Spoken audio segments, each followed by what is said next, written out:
gloria y honra. Te hemos cantado, hemos alabado tu nombre. En este momento estamos hablando contigo para rogar tu misericordia, la asistencia de tu Espíritu al abrir tu palabra. Y queremos que tú nos hables, Señor, que hables a nuestro entendimiento, a nuestro corazón. Este tema es de fundamental importancia y nosotros no podemos permanecer sin tomar una decisión. Por eso queremos pedirte que tu Espíritu nos sacuda, nos conmueva y nos ayude a ver cuánto nos amaste al enviar a tu Hijo Jesucristo para morir en la cruz del Calvario y para dar limpieza y perdón al pecador. Asístenos con tu presencia, que podamos gozarnos, que podamos verte, que podamos captar un poco de tu gran amor. Te lo pedimos en Cristo Jesús. Amén.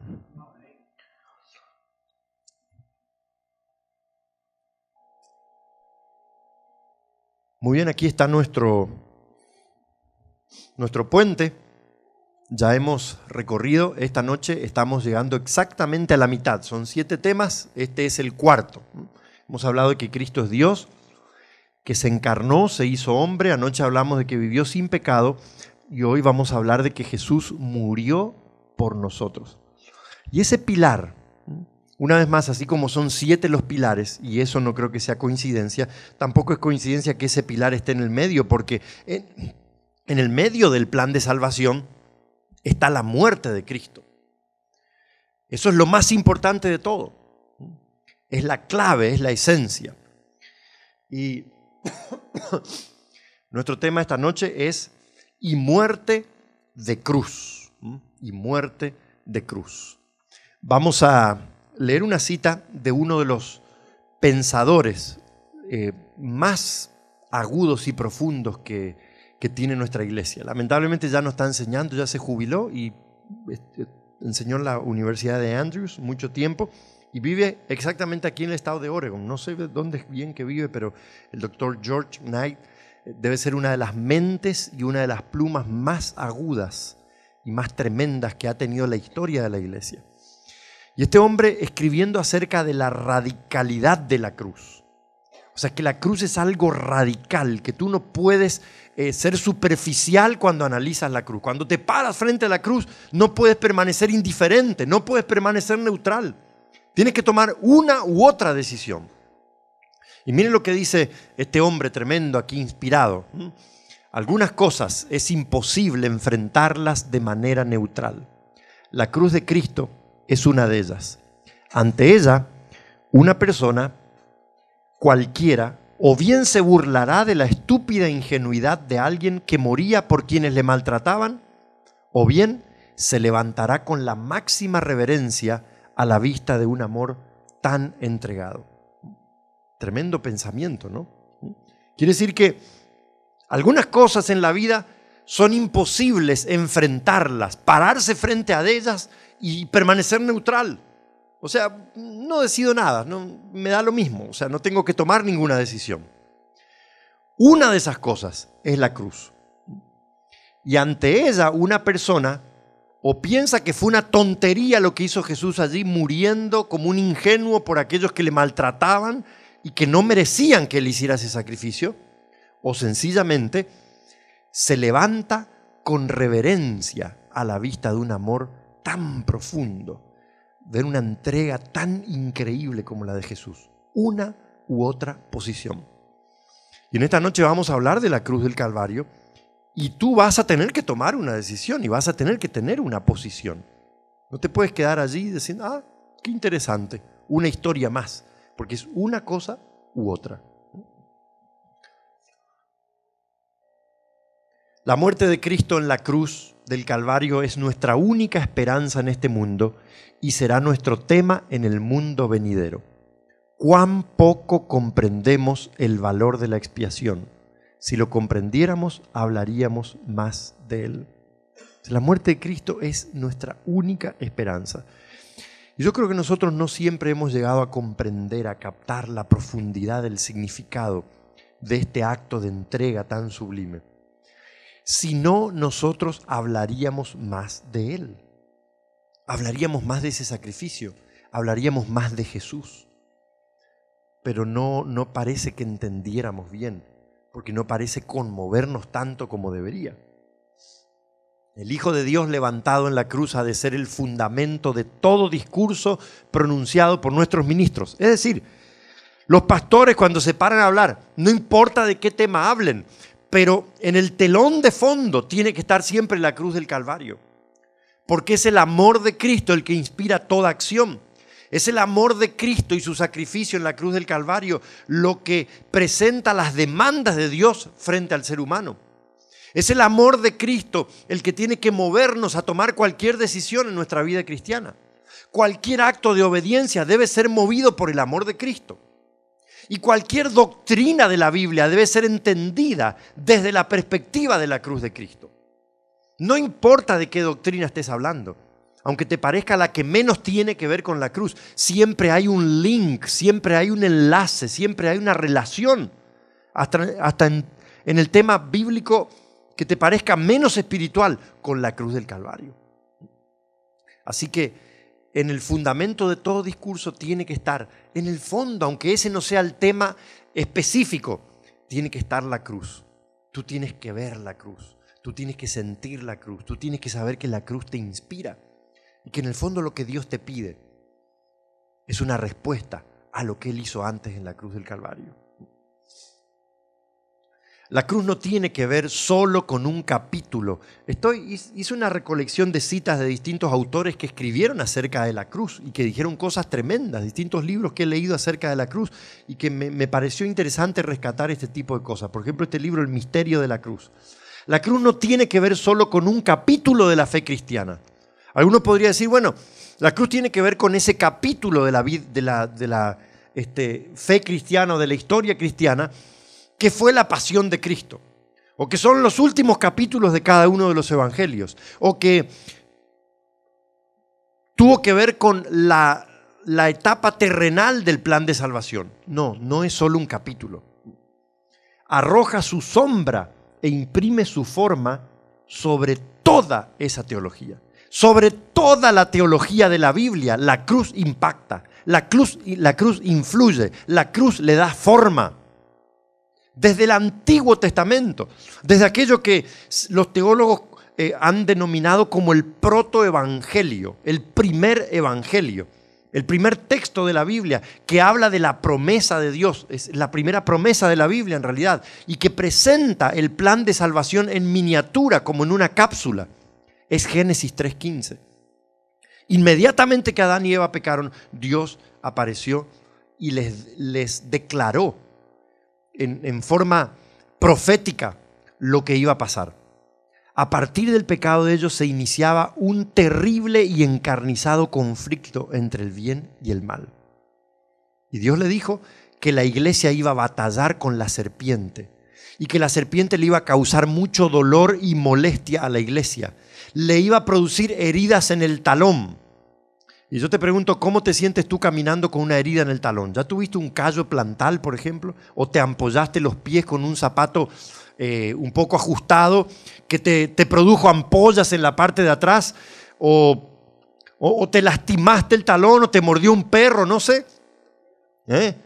¿O una piedra? ¿Es molesta una herida en el talón? Claro que sí, pero no es mortal, ¿verdad? En cambio, ¿qué pasa cuando alguien le asesta un ladrillazo o un garrotazo a una serpiente en la cabeza? Esa es una herida mortal. Donde yo me crié, en el noreste de Argentina, en una zona muy selvática, hay muchas serpientes. Y yo maté serpientes muchísimas veces. No les tenía miedo, o sea, les tenía cuidado, sí, pero las maté muchas veces. Después las cortaba con una gilet desde la cabeza, así, le sacaba todo el espinazo y dejaba secar el cuero, porque era lindo conservar el cuero de una serpiente coral, por ejemplo, que tiene unos colores rojos, amarillos, con anillos y negros. Hay muchas serpientes allí. Así que yo sé lo que es asestarle un golpe a una serpiente en la cabeza. Y es un bicho tan asqueroso que tú te deleitas porque te da repulsión, ¿verdad?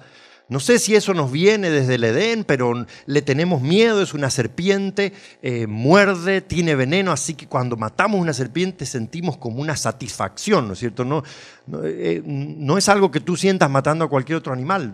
A mí nunca me gustó matar a un animal, pero las serpientes pensando que podía matar a alguien, la picadura de serpiente, me deleitaba en matarlas.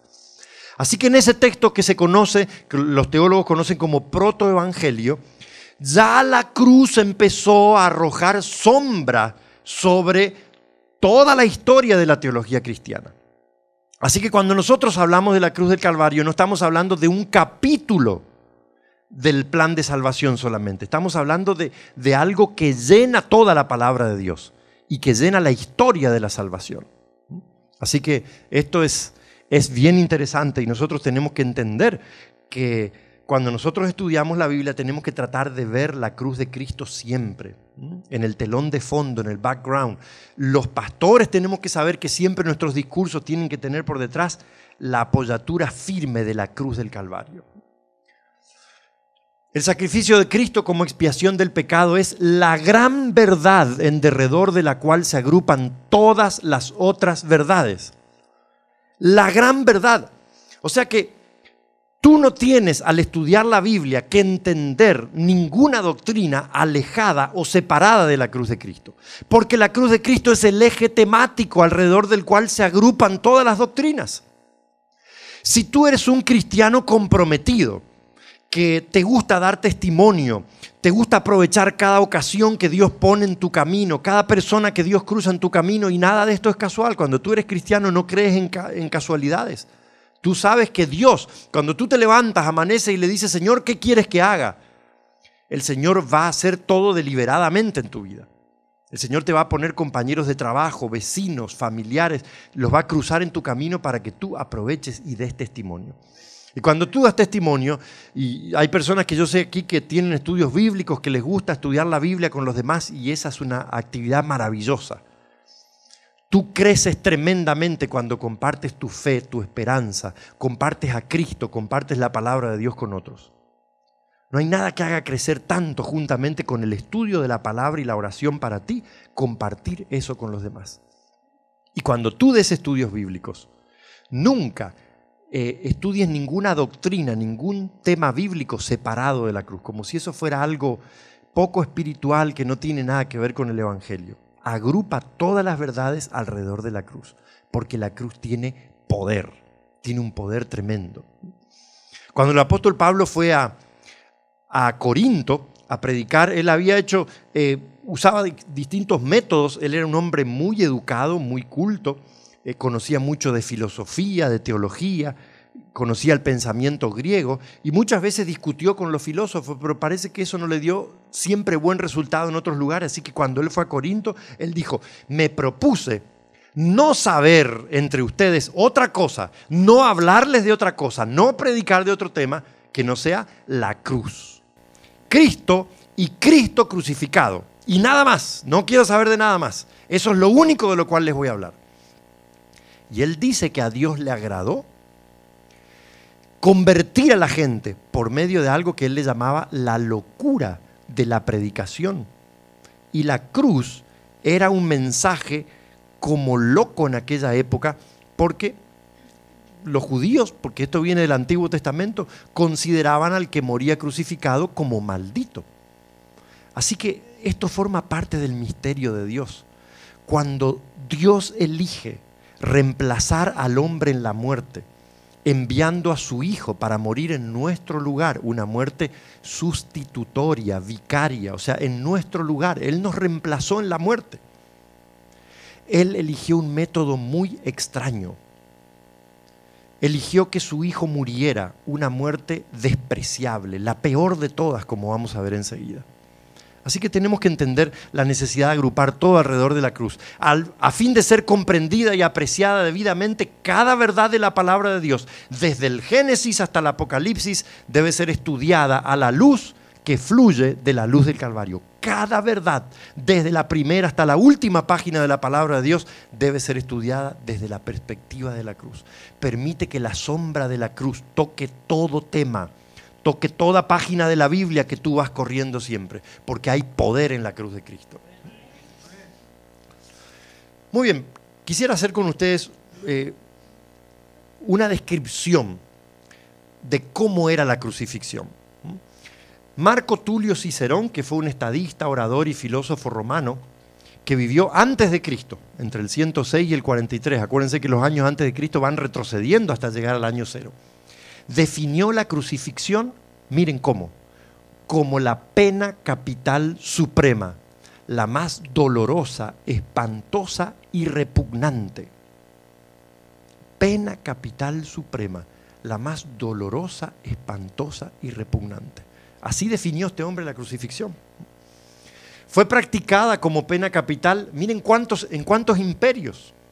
Algunos muy anteriores al imperio romano, que era el imperio que gobernaba el mundo cuando Cristo fue crucificado. En Asiria, Egipto, Persia, Grecia, Cartago, Palestina y Roma. Ya desde los siglos V o IV antes de Cristo. Allí tenemos una imagen de esta película que estoy seguro que todos ustedes vieron, The Passion, de Mel Gibson. Entonces yo quisiera describirles cómo era la crucifixión. Miren, en primer lugar, ninguna persona era crucificada antes de ser azotada. Toda persona tenía que ser azotada primero. ¿Y en qué consistía el azote? Bueno, el azote era un mango de madera, de este tamaño más o menos, del cual salían 4 o 5 tiras de cuero, lonjas de cuero trenzado o cadenas, según fuera el caso, que terminaban con unas bolas o unas esferas de plomo con incrustaciones de hierro. Con eso, los verdugos, que eran gente resentida, gente mala, llena de rencor, castigaban la espalda desnuda del reo. Un montón de azotes. Eso desgarraba completamente los músculos de la espalda. El reo perdía mucha sangre. A veces podía enloquecer y algunas veces había casos en que algunos morían ya en el azote. No necesitaban ser crucificados porque los mataba el azote, como se llamaba esa práctica. Se perdía mucha sangre. Era algo bien cruel. Yo sé que algunos cuando vieron esta película quedaron horrorizados e impresionados por la cantidad de sangre tirada en el piso y por cómo se veía a Jesús todo macilento, todo. Pero quiero decirles que la verdad sea dicha, más bien me inclino a pensar que la mayoría de los artistas cristianos que produjeron películas o pintaron cuadros acerca de Jesús fueron bastante discretos y sobrios en no hacerlo aparecer como era en realidad. Pero yo creo que esta película se parece más a lo que realmente era, porque eso era así. Algunos piensan que fue una exageración, pero eso era así. Se perdía mucha sangre. Entonces, después de haber sido azotado, el reo era obligado, se lo desnudaba completamente, ¿no es cierto?, hasta la cintura, se le ataban las 2 manos así a un poste y allí los verdugos lo castigaban. Después era obligado a cargar su propia cruz. Entonces quiero decirles que la cruz tiene que haber tenido por lo menos 4 metros para que quedara 1 metro enterrado en la tierra y otros 3 metros levantada de la tierra. Y no debe haber sido de madera de álamo, como son las maderas de los cajoncitos de manzana, ¿no es cierto? Livianitas, porque tenían que sostener una persona. Así que era madera pesada. Y después de ese maltrato todavía caminar por el medio de las calles de la ciudad para pasar vergüenza, cargando su propia cruz. De hecho, ustedes recuerdan lo que le pasó al maestro. Él no pudo resistir, varias veces cayó hasta que tuvieron que poner su cruz, la cruz que él llevaba, sobre un hombre que estaba allí entre los espectadores, Simón de Cirene. Entonces, cuando llegaban al lugar de la crucifixión, que siempre era un lugar alto, ¿se imaginan por qué? ¿Por qué lo hacían? Exactamente, para que todos lo vieran, para exponerlo a mayor vergüenza o vituperio. Y el mensaje que en este caso el Imperio Romano quería dar era: pórtate bien porque si no a ti te va a pasar lo mismo. Y toda la gente pasaba y miraba a los crucificados. Y Jesús fue llevado a un monte que se conocía como el Monte de la Calavera o Gólgota. Y allí fue crucificado. Pero miren, había otra cosa. Esto es fuerte, tal vez ustedes no lo escucharon, pero yo lo he leído en libros de historia. Generalmente los crucificados eran crucificados desnudos. Es posible que los artistas cristianos piadosamente le hayan pintado una especie de taparrabos a Jesús para cubrir su desnudez y su vergüenza. Yo no lo sé porque la Biblia no lo dice. No dice que Jesús fue crucificado desnudo, pero tampoco dice que no lo fue.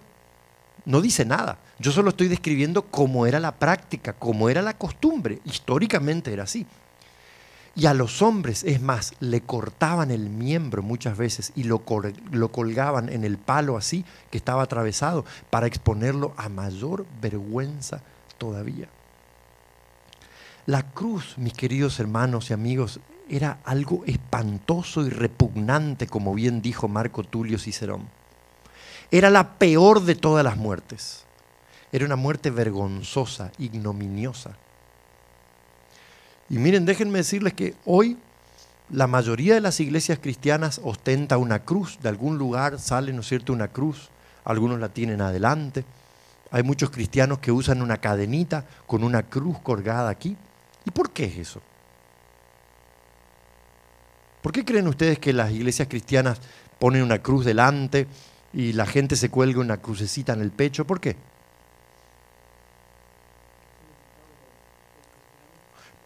Por el significado que tiene para el cristianismo y porque es un símbolo de victoria.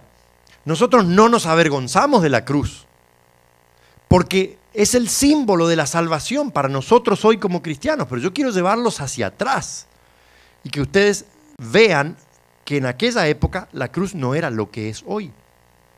Los peores criminales, la resaca de la sociedad, solamente era crucificada. Ninguna persona digna, ningún ciudadano romano podía ser crucificado, por ejemplo. Era una regla. Miren, en aquel tiempo hubiera sido tan ilógico poner una cruz arriba de una iglesia o colgársela en el pecho, como hoy lo sería que arriba de la iglesia colguemos una silla eléctrica, una horca o un fusil, o te lo cuelgues aquí. ¿Tú lo harías? ¿No, verdad? Mirarías raro una persona que se cuelga eso aquí y dice, ¿qué le pasa a este? Porque esos son símbolos de tortura, de los cuales nosotros como cristianos nos avergonzamos. Yo no quiero discutir aquí contigo si tú estás de acuerdo o no con la pena de muerte. Yo creo que los cristianos no tenemos que estar de acuerdo con la pena de muerte, porque solo Dios es el dueño de la vida. Pero no nos sentimos bien con ninguna de esas cosas, porque nosotros como cristianos apostamos a la vida. Porque Cristo es vida. Él dijo, iniciamos hablando de esto el viernes de noche y el sábado, yo soy el camino, la verdad y la vida. Cristo vino para que tengamos vida en abundancia. Y Él no solamente, nosotros le pertenecemos doblemente, porque Él no solamente nos creó y nos dio la vida, sino que cuando nosotros hicimos mal uso de nuestra libertad y nos descarriamos, Él vino a devolvernos la vida. Y es nuestro creador y nuestro recreador. Así que nosotros como cristianos estamos a favor de la vida. No nos podemos enorgullecer de la muerte, y cualquiera de esas cosas son instrumentos de muerte, de tortura, avergonzantes. Pero ¿te das cuenta? Hoy nosotros no tenemos problemas con la cruz. Y yo amo esa cruz, do murió mi Jesús, dice en el himno en el Monte Calvario, por salvar al más vil pecador. Y aunque el mundo desprecie la cruz de Jesús, para mí tiene suma atracción, dice la letra del canto. ¿Por qué? Porque es un símbolo de cristianismo, de victoria, de salvación. Pero en aquella época no era así. En aquella época era lo peor. Solamente la mala gente moría allí. Entonces, yo insisto, yo no sé si Jesús fue crucificado desnudo. Yo no sé si le cortaron el miembro, yo no lo estoy asegurando, la Biblia no lo dice, no dice ni que sí ni que no, pero solamente te estoy contando cómo eran las crucifixiones. Así que aunque a Jesús no le haya pasado eso, el tema es que Él estuvo dispuesto a morir esa clase de muerte. Esa muerte en la cual se hacían esas cosas. Esa muerte que hasta que la persona exhalaba el último suspiro era precedida por todas esas cosas que describimos antes. Por el azote, por pasearse por la ciudad cargando la cruz, por ser crucificado en un lugar alto donde todos lo vieran. Tal vez desnudo, tal vez con el miembro cortado, no sé, pero ese no es el punto. El asunto es que Cristo enfrentó la peor muerte. Y de alguna forma fue maldito, según el concepto del Antiguo Testamento, por ser colgado en una cruz. Pero el tema es que eso lo hizo por amor a ti y por amor a mí. Y eso es lo que debería conmover nuestros corazones. Por eso, como les dije, no me acuerdo si fue ayer o antes de ayer, que les recité esa poesía de Sor Juana Inés de la Cruz que dice: no me mueve, Señor, para quererte, el cielo que me tienes prometido, ni me mueve el infierno tan temido para dejar por eso de ofenderte. Me mueves tú, verte clavado en una cruz y escarnecido. Entonces, si el Señor nos mueve, si nos mueve el amor a Él como una respuesta al amor que Él tuvo por nosotros, entonces nosotros, aunque no hubiera cielo, lo amáramos, y aunque no hubiera infierno, le temiéramos. Sencillamente porque nos confrontamos con el mensaje de la cruz, con el poderoso mensaje de la cruz del Calvario. Miren, así era. Yo creo que así era. Y miren lo que dice Elena de White aquí en El deseado de toda la gente. Cuando ya terminaron de acostar a Jesús sobre la cruz, lo ataron, lo clavaron, miren lo que pasó. Los soldados levantaron la cruz y la dejaron caer con fuerza en el hoyo. Tan pronto como Jesús estuvo clavado en la cruz, esta fue levantada por hombres fuertes y plantada con gran violencia en el hoyo preparado para ella. Esto causó los más atroces dolores al Hijo de Dios. Imagínense lo que es tener los tendones, la carne, los huesos atravesados por clavos en los pies, así en esta posición, así, y con un clavo atravesando el empeine hacia el otro, y en esa posición ya clavado, que tiren la cruz y la sacudan así hasta que la cruz se acomode, le echan un poco de tierra y apisonan allí. Esto causó los más atroces dolores al Maestro. Ahora hablemos un poquito de la causa de la muerte de Jesús. ¿De qué murió Jesús? ¿Murió de tétano, de hemorragia, de gangrena, de deshidratación, de asfixia, anemia aguda o por choque traumático? ¿Y por qué pongo todo eso allí? Porque todas esas eran las causas por las cuales moría un crucificado. Una persona que era crucificada podía estar entre 3 y 7 días colgada allí padeciendo cualquiera de estas enfermedades. Anemia por la pérdida de sangre, choque traumático por el dolor, gangrena por la infección de las enfermedades, tétanos por lo mismo, clavos herrumbrados que atravesaban allí, los microbios del ambiente, todo eso podía pasar. Deshidratación, la pérdida de líquido, el sudor, la sangre que perdía, asfixia por la posición en la que estaba en la cruz. Fíjense, tenía que sostenerse así, colgado, y como se inclinaba así, los pulmones se le apretaban, se le oprimían, entonces se le dificultaba la respiración. Una conjunción de estas causas producía la muerte finalmente, después de una tortura y después de un sufrimiento bastante prolongado que podía durar, repito, entre 3 y 7 días, hasta una semana podía estar crucificado allí un reo, expuesto a las inclemencias del tiempo, tal vez el sol duro que le pegaban en el día, el frío de la noche, en las moscas que se arremolinaban alrededor de él. Esa es la realidad. Yo les dije el otro día cuando hablamos de la encarnación, que nosotros con mucha facilidad tejemos algo mítico alrededor de ciertos actos, de ciertas historias de la Biblia.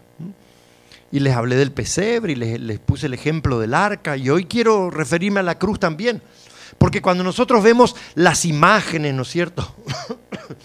Vemos las figuras, y a veces como en el pesebre, ¿no es cierto?, que los animalitos inclinados así, con la cabecita que parece que casi el burro o la vaca sonríen, y María con cara tierna allí. Vemos todo eso y decimos, ay, qué lindo, ¿no es cierto?, el pesebre. O qué lindo el arca, Noé, con los animalitos, pero ambas cosas eran nauseabundas, repugnantes.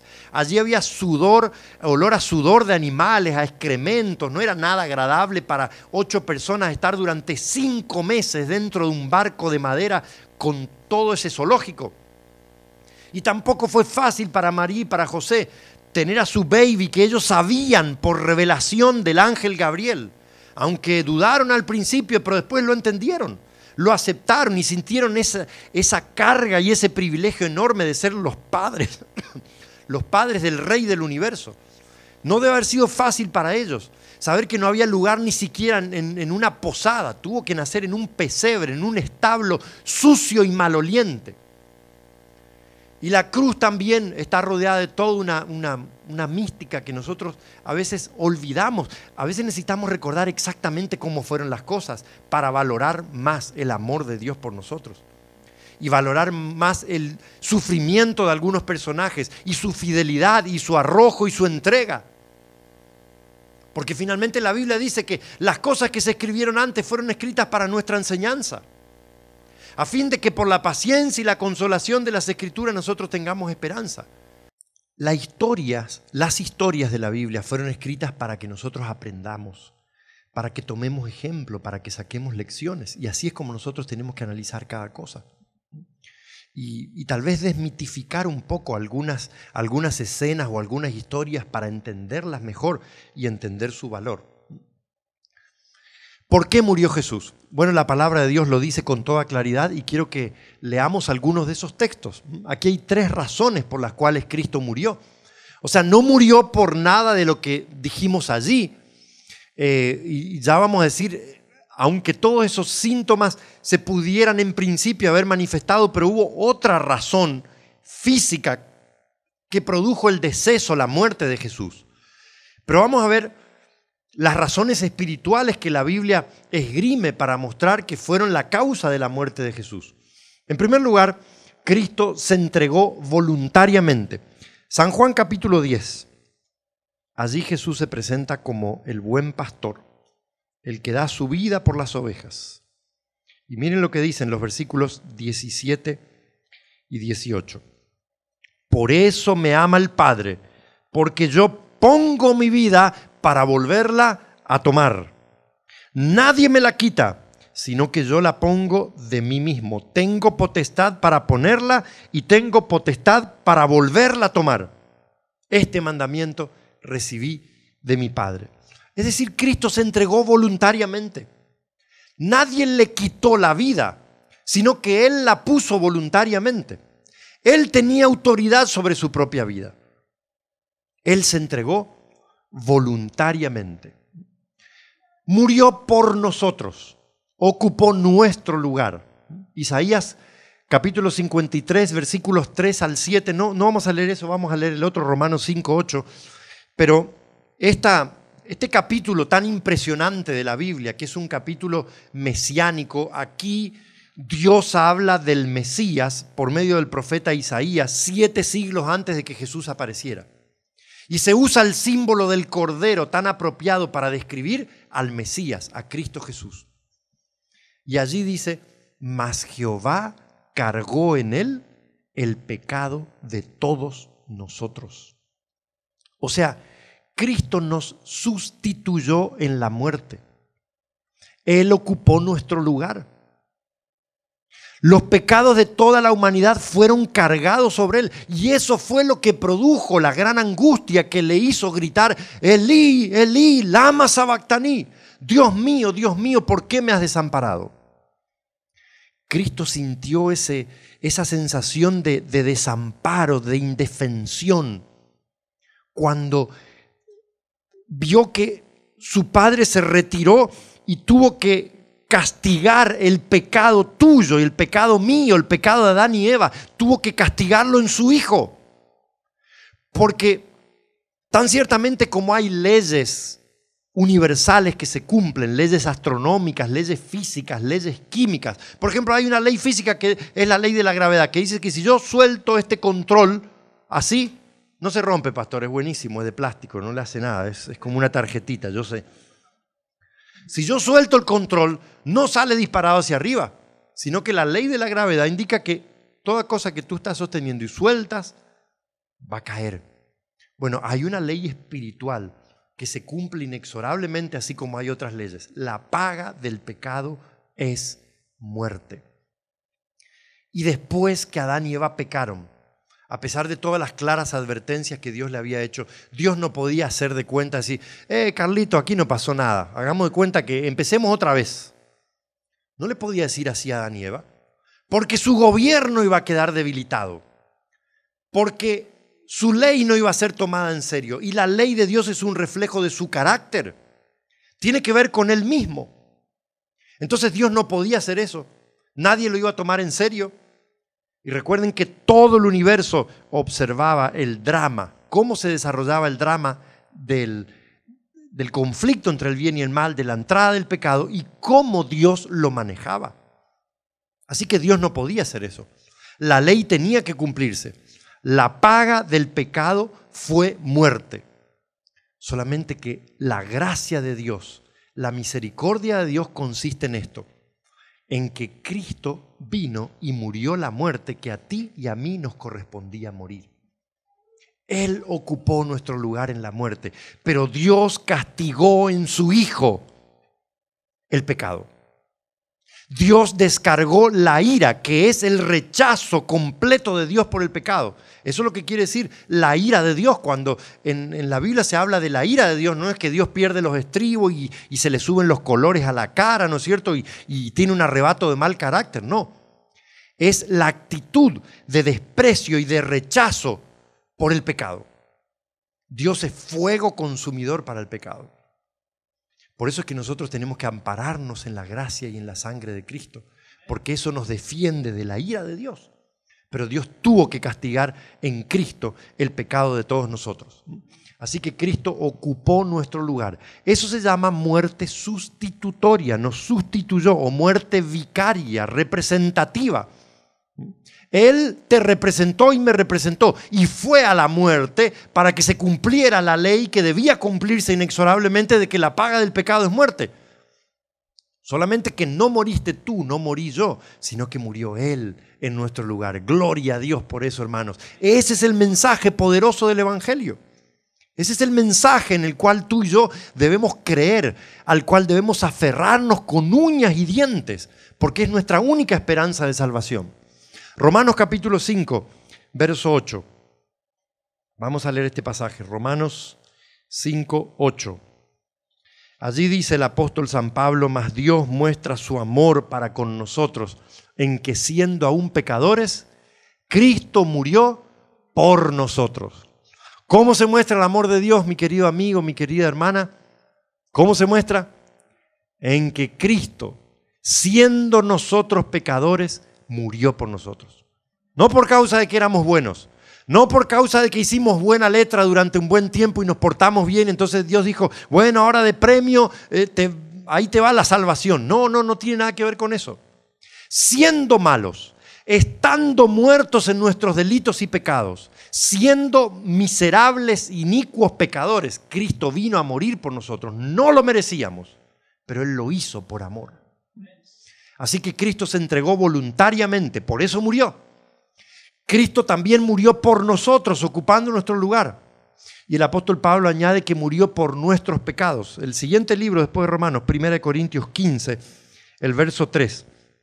Porque en primer lugar os transmití lo que asimismo recibí, que Cristo murió por nuestros pecados conforme a las Escrituras.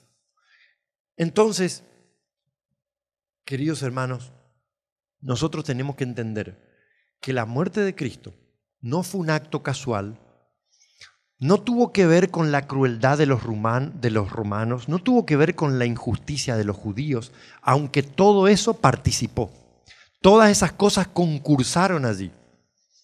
Y el diablo utilizó a Herodes, a Pilato, a Anás y Caifás, a la soldadesca, a los verdugos, a la turba enardecida que gritaba, crucifícale, crucifícale. Es cierto, el diablo los utilizó, pero Cristo no murió en realidad a manos de ellos o porque ellos lo quisieron así.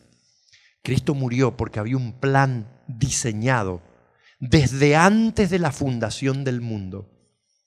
Cuando Pedro escribe, o cuando Juan en Apocalipsis 13 ve a Cristo, lo ve inmolado y lo ve crucificado desde antes de la fundación del mundo, porque ese era su destino. Y cuando Él vino aquí a nacer sabiendo que iba a morir y sabiendo qué clase de muerte iba a morir. O sea, hay un designio divino en todo eso. Cristo no murió por casualidad, ni murió a manos de gente mala. Pero nosotros somos especialistas para echarle la culpa a los demás, ¿verdad? Y con qué facilidad nos quedamos fuera del cuadro.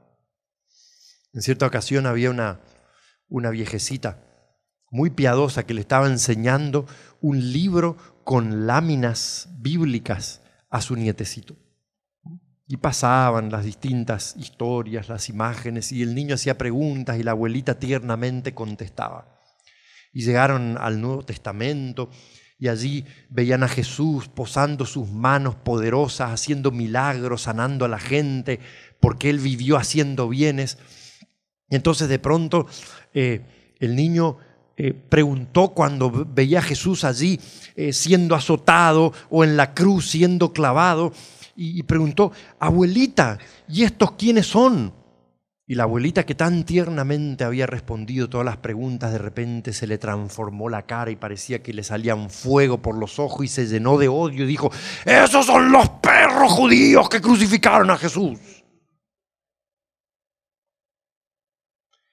Y saben que ese es un error de concepto, porque los judíos fueron injustos. Los judíos mataron a Jesús por razones viles. Anás y Caifás eran hombres perversos que amaban el poder, estaban llenos de hipocresía.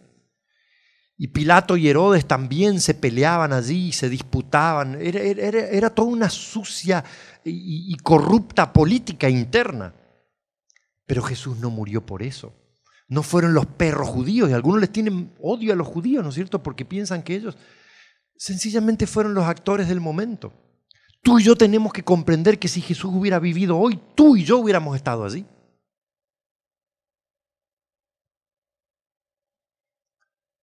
Hay un negro espiritual que a mí siempre me conmueve cuando lo escucho. Los negros spiritual son un género musical que cantaban los negros en los algodonales del sur. Mientras cosechaban, mientras eran maltratados, ellos se daban ánimo y alimentaban la esperanza de sus corazones cantando negro spirituals. Así se llama ese género musical. Muchos de nuestros cantos, el canto que cantábamos al principio es como un negro spiritual. Y ese canto se titula Were You There?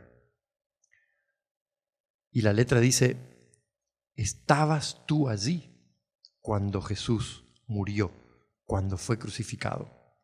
Y entonces el coro contesta: cuando pienso en eso, tiemblo, tiemblo, tiemblo. O sea, tú y yo estábamos presentes al pie del monte Calvario. Tú y yo estábamos presentes en medio de la turba enardecida que, después de haber sido beneficiada, porque muchas de las personas que estaban allí habían sido objetos del amor, de la misericordia y de los milagros de Cristo. Pero ahora el espíritu de masa los movía y todos gritaban: ¡crucifícale, crucifícale! Y habían sido sanados por Jesús algunos días antes. ¡Qué crueldad, qué terrible! Pero tú y yo siempre tenemos la tendencia a salirnos del cuadro, ¿verdad? Cuando hay problemas en la iglesia, yo ya lo dije el otro día, es que la iglesia es fría, es que la iglesia le falta amor. Y tú te sales del cuadro y le tiras piedritas de afuera a la iglesia, ¿no es cierto? Le estás tirando piedritas como si... ¿Y quién es la iglesia? ¿No eres tú acaso? Si la iglesia es fría, porque tú eres frío. Si en la iglesia falta amor, es porque a ti te falta amor. No nos salgamos nunca del cuadro. Tú y yo somos participantes, somos parte de la familia de Dios. Y somos parte de esta raza humana. Así que aunque los judíos fueron los instrumentos para crucificar a Jesús, ellos no fueron los culpables reales. Tú y yo estábamos allí. Y cuando nosotros pensamos en que estábamos allí, tenemos que temblar, como dice la letra de ese negro espiritual. Mejor fuera que temblemos, que eso nos haga temblar la idea de que yo maté a Jesús, mi pecado mató a Jesús, yo estaba gritando allí, yo clavé un clavo, yo escupí su rostro. No te salgas del cuadro, ponte en la historia y hazte responsable de esa muerte cruenta y cruel, porque eso te va a ayudar a valorar mejor el sacrificio de Jesús. Entonces, ¿por qué murió Jesús? Porque Él se quiso entregar voluntariamente, porque Él murió por nosotros ocupando nuestro lugar y murió por causa de nuestro pecado. Lo hizo voluntariamente, pero tu pecado y mi pecado fue lo que mató a Cristo. Y más vale que nosotros lo veamos así, porque otra forma de ver las cosas es equivocada, es incorrecta, y deja sin el verdadero valor que tiene esta tremenda historia de amor. Y ahora quiero que hablemos de la importancia de su muerte, hermanos. ¿En qué consiste la muerte de Jesús para nosotros o por qué tiene tanta importancia? En primer lugar, resuelve cualquier duda cósmica que pueda quedar acerca del carácter de Dios, que fue cuestionado por Satanás al comienzo del conflicto.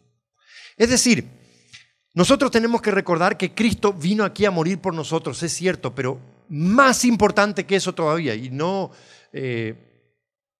que no te caiga mal esto, no lo malentiendas, porque de repente nosotros nos creemos los ombligos del mundo y pensamos que es cierto que cada uno de nosotros tiene un valor eterno para el cielo y que Cristo hubiera venido a morir por uno solo de nosotros.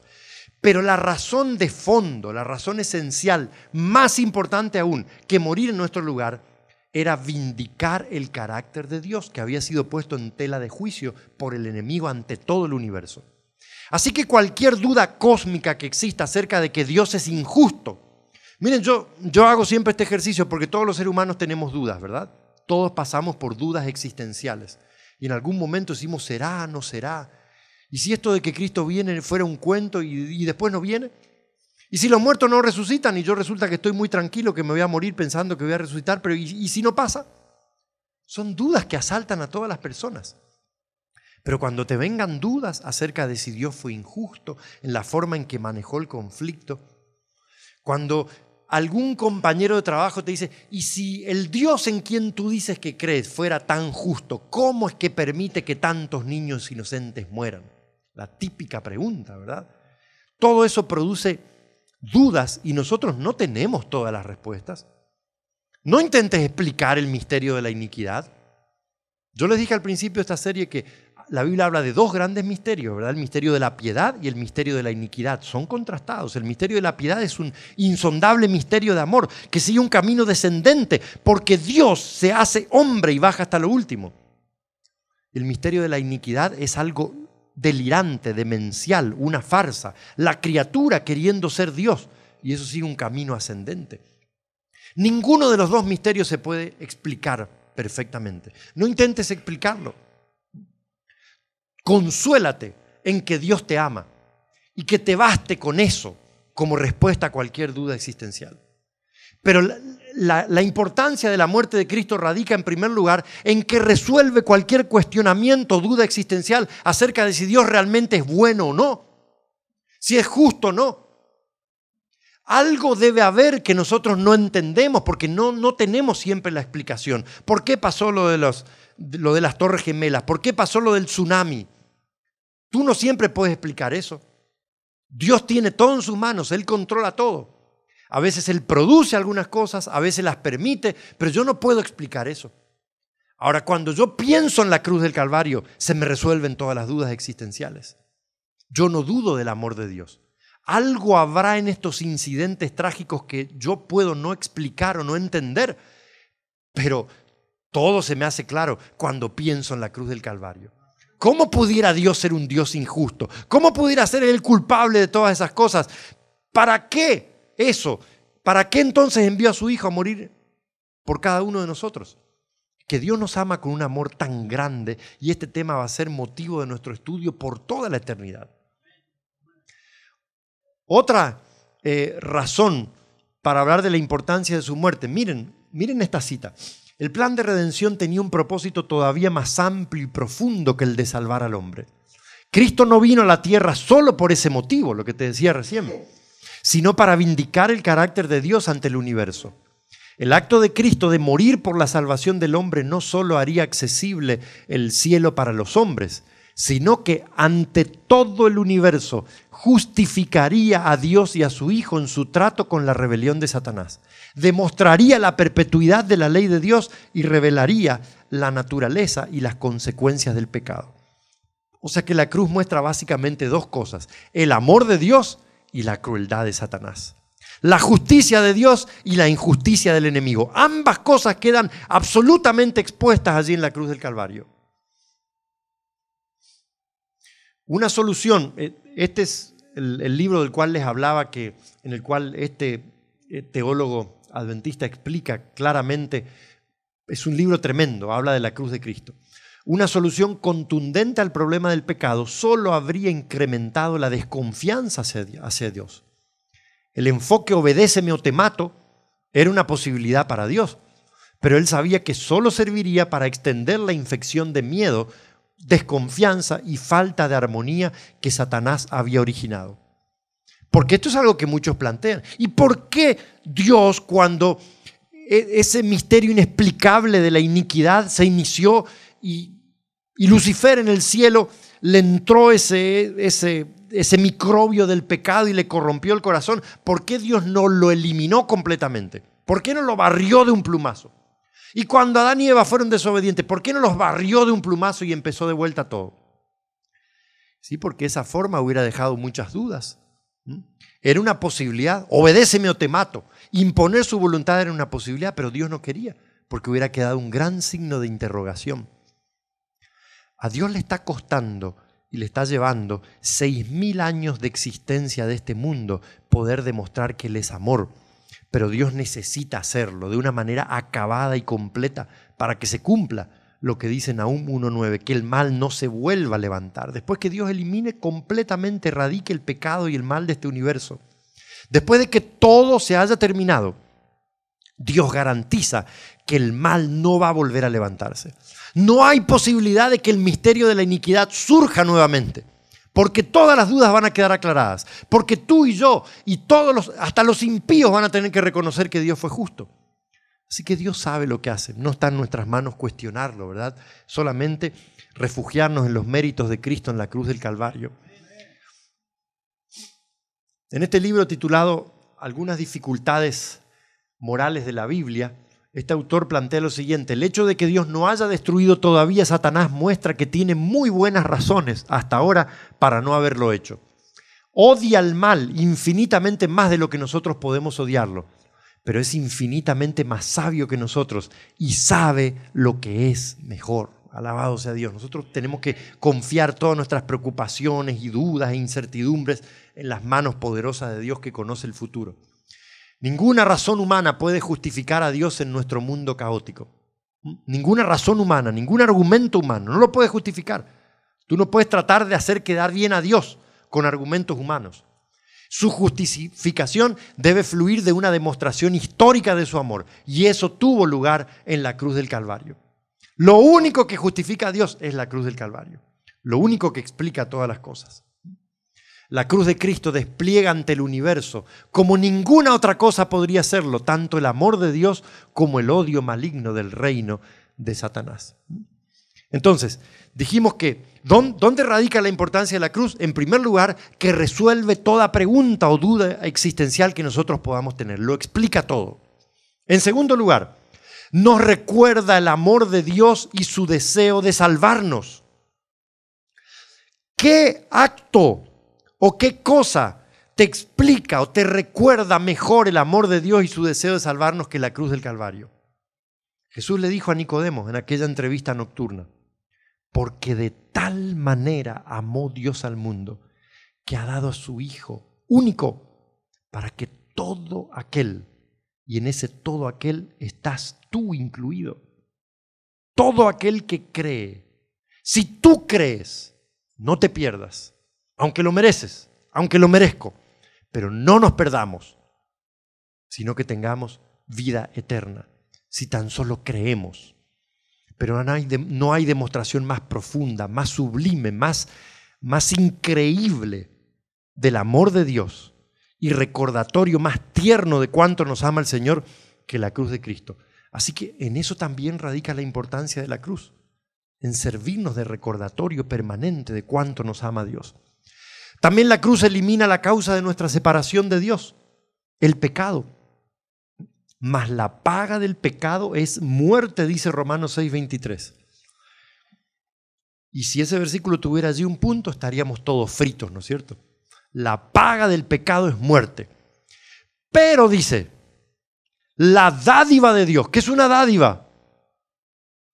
Un regalo, un don. Mas la dádiva de Dios es vida eterna en Cristo Jesús, Señor nuestro. Así que la cruz realmente elimina la causa de nuestra separación de Dios, el pecado, porque el pecado fue lo que causó la separación. Cuando Cristo pronunció esa frase tremendamente solemne, consumado es, le dio el golpe mortal a Satanás en la cabeza, lo hirió en la cabeza y le aplastó el cráneo a la serpiente. Desde allí el enemigo es un enemigo vencido. Es cierto que todavía está dando sus últimos coletazos, ¿no es cierto? Es cierto que todavía sigue lastimando a la iglesia. Pero si tú eliges ser triunfador por medio de Cristo, ya lo eres, porque el diablo es un enemigo vencido por el poder de nuestro Salvador. Cuarta razón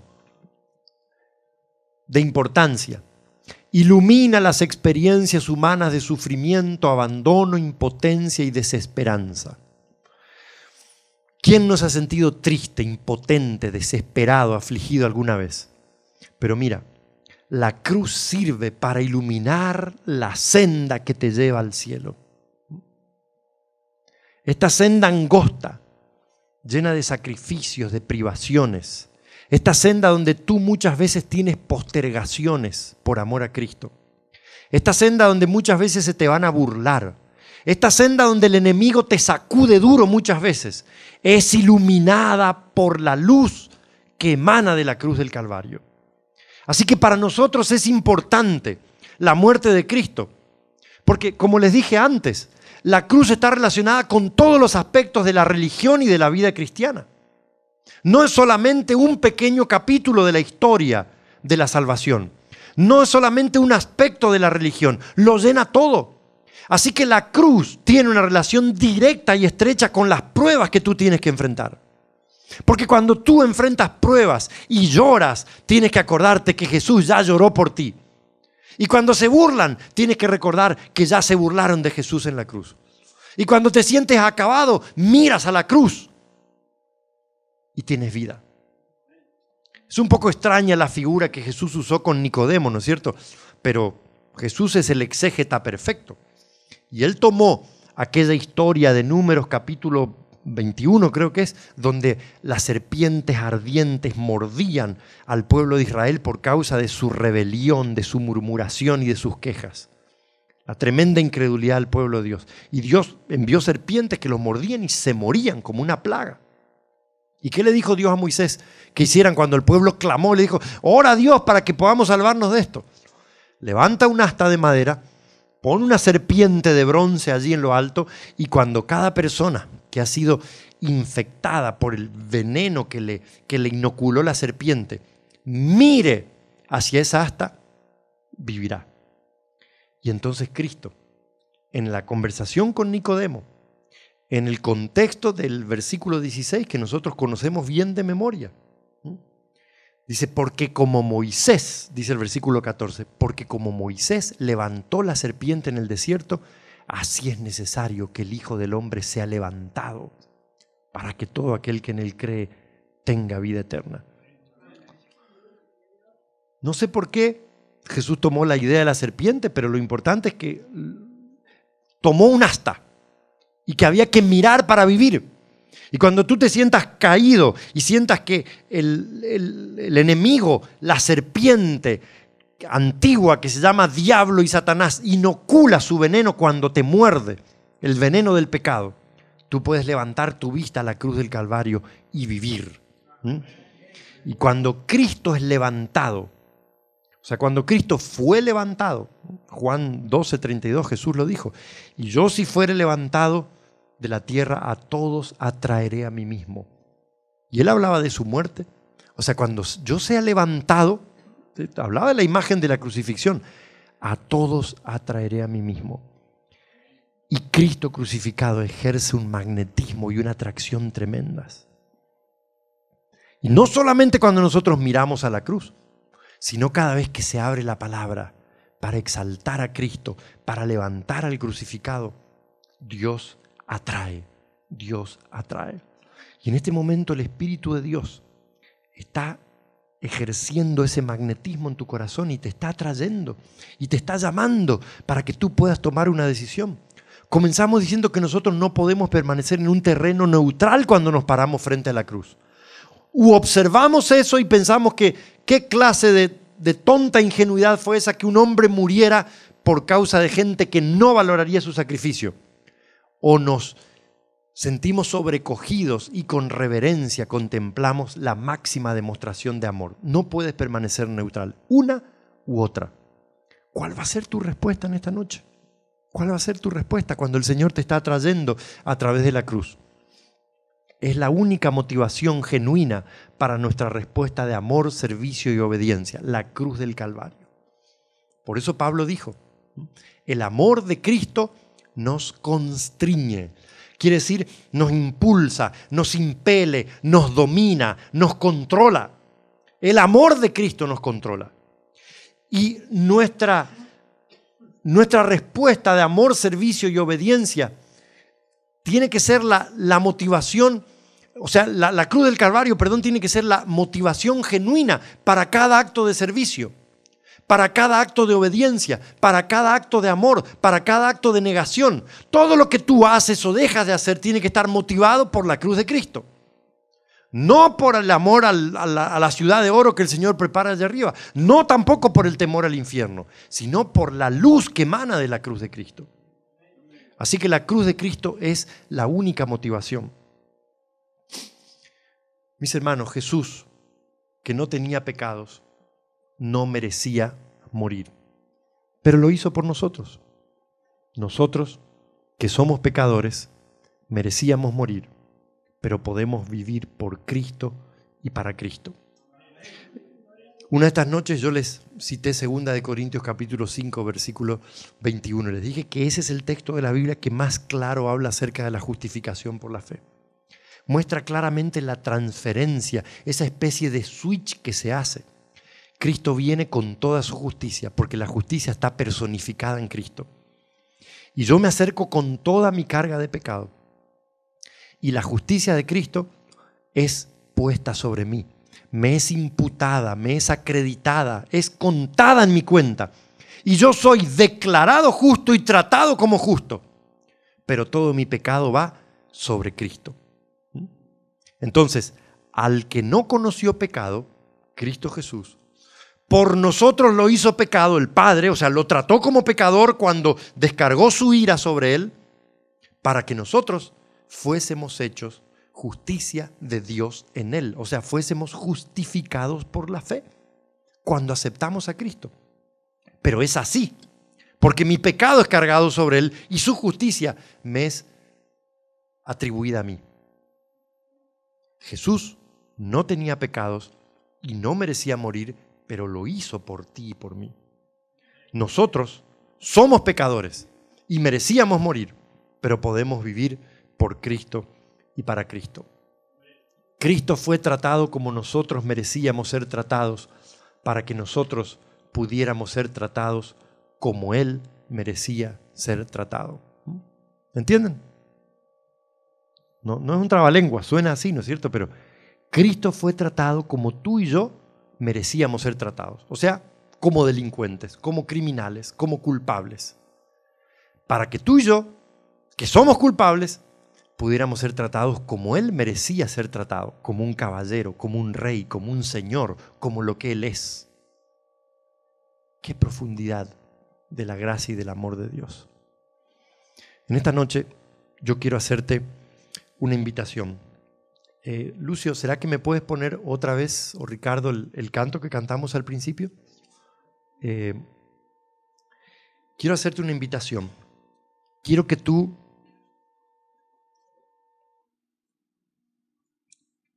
pienses en lo que analizamos esta noche y pienses en el concepto con el cual comenzamos.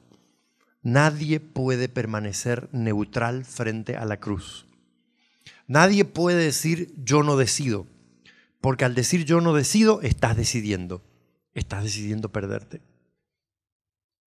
Todos tenemos que reaccionar. Esa es la voluntad de Dios. Es el llamado de Dios. con un corazón enternecido y derretido por su gracia, aceptándolo como Salvador personal, como único y suficiente Salvador, como aquel que se puede transformar en el puente que vuelve a unirnos con el Padre, como aquel que resuelve el abismo de separación que produjo el pecado. My documents, aquí abajo, por favor. Aquí. Más abajo, más abajo, más. Allí. Música. Corran, corran, corran. Con la barra de abajo. Perdón, hermano, así es la tecnología. Allá arriba, en esta columna, música es la quinta. Ahí, no. Ahí. Ahora donde dice cantos en videos o PowerPoint. El tercero. Allí es pecador sin esperanza. Esperen, no todavía, no. Tenlo ahí, ya lo ponemos.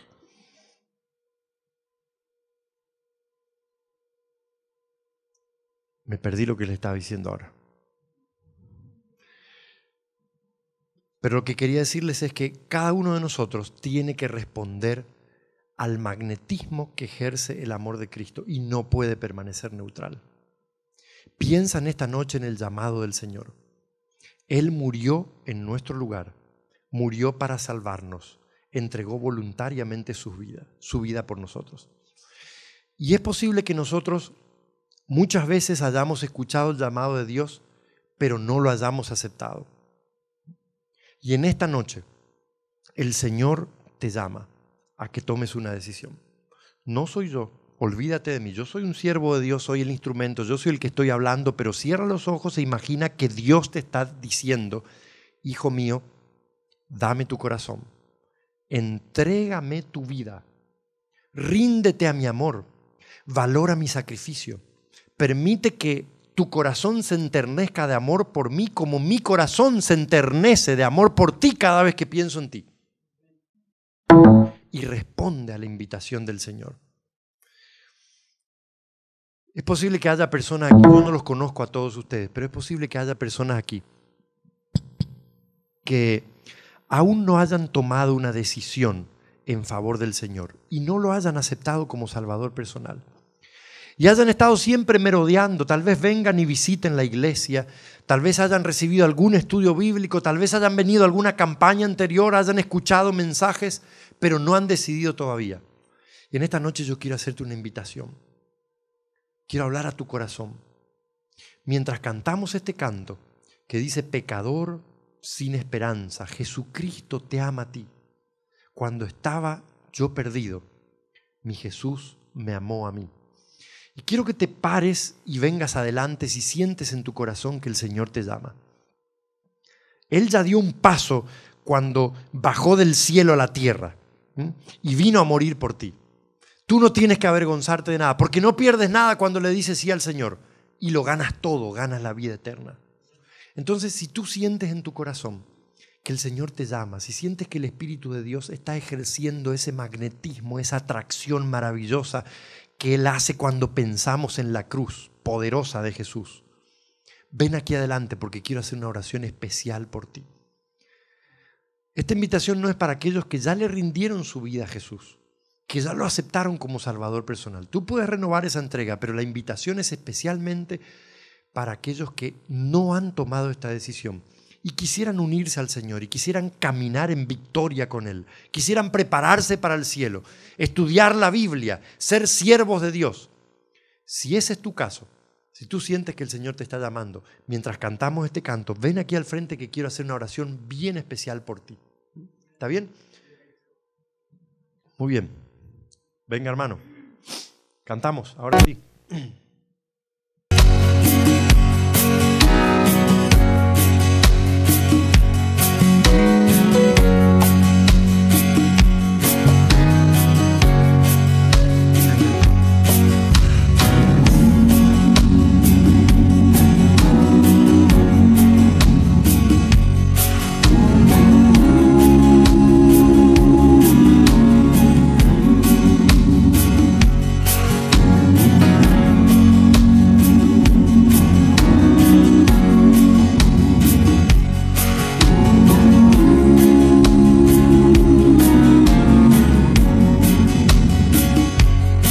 Pecador sin esperanza, Jesucristo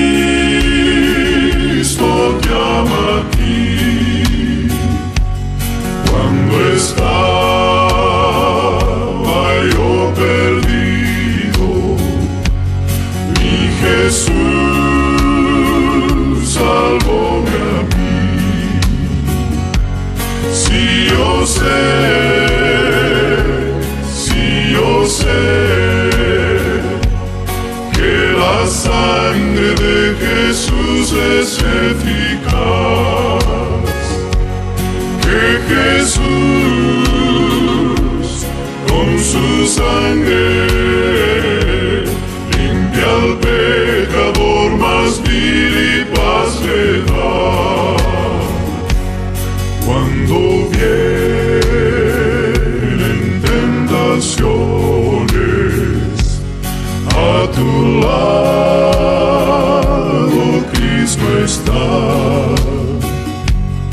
Al lugar seguro guía, en las pruebas gracia da. Si yo sé que la sangre de Jesús es eficaz, que Jesús con su sangre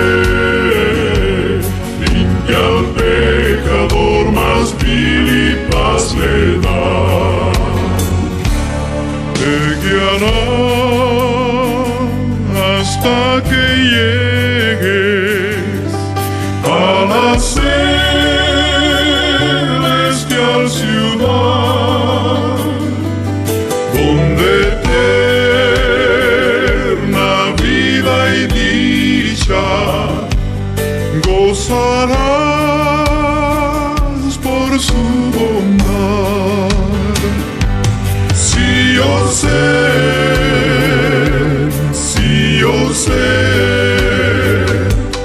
que la sangre de Jesús es eficaz, que Jesús con su sangre limpia al pecador, más vil y paz le da. Limpia al pecador, más vil y paz le da.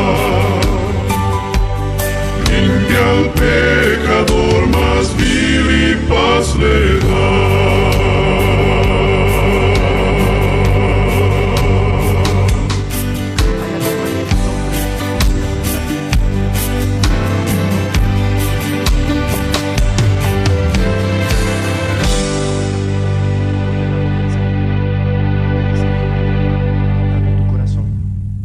Tú sabes que la sangre de Jesús es eficaz y limpia al pecador y le da perdón, ven a Él.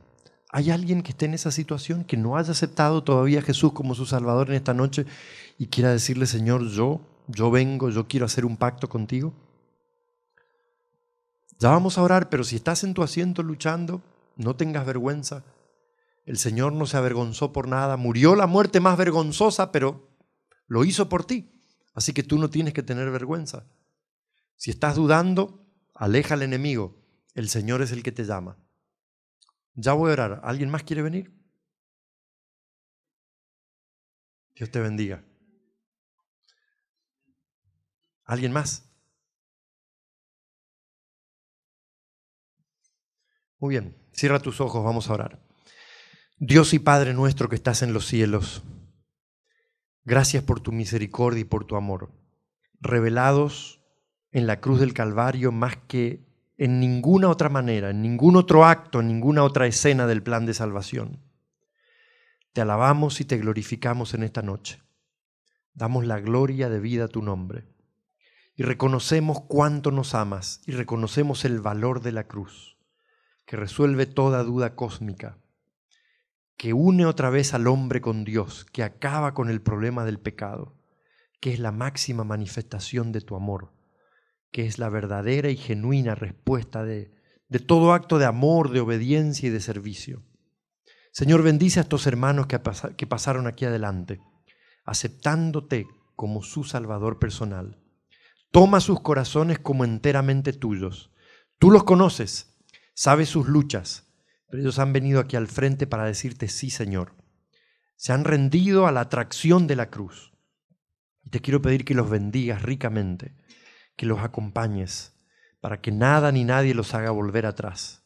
Y ellos puedan ser plenamente hijos tuyos, entregando sus corazones a ti plenamente, para unirse a tu pueblo, a tu iglesia, a esta familia que tú tienes aquí en la tierra. Gracias por la respuesta, gracias por el poder que hay en tu palabra. En el poderoso nombre de Cristo Jesús, por cuyas llagas fuimos nosotros curados, oramos. Amén. Amén.